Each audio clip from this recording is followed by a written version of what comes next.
Once the question, "Is this real?" has been set aside, and once, "What do we do with it?"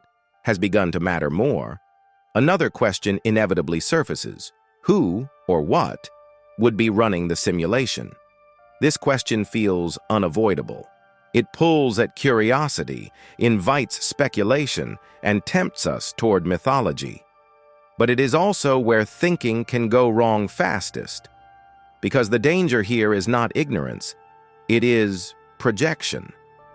If we are going to ask this question at all, we have to ask it carefully, with restraint, and with an awareness of our own cognitive limits.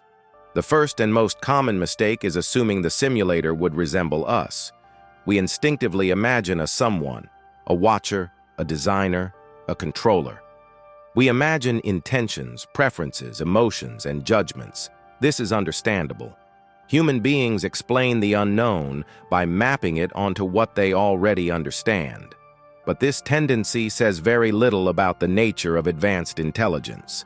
As systems grow more complex, their behavior becomes less personal, less narrative-driven, and more structural.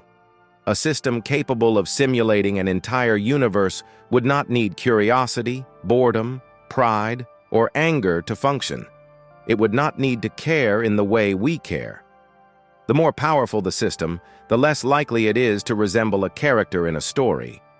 The word "who" already carries too much baggage. It implies agency with identity, a being with a perspective, a center of experience, and a focus of attention. But the simulator may not be a being in any familiar sense.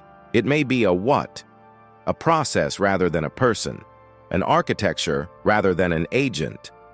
Consider how much of reality is already governed by systems no individual controls: natural selection, economic feedback loops, planetary ecosystems, machine learning models. These systems have outcomes without intent, direction without desire, and persistence without awareness. A universe-scale simulation could operate the same way, not as something watching, but as something running. Thanks for watching. If this video made you pause, question, or see things differently, then it did its job. Feel free to explore more ideas here, and as always, keep thinking.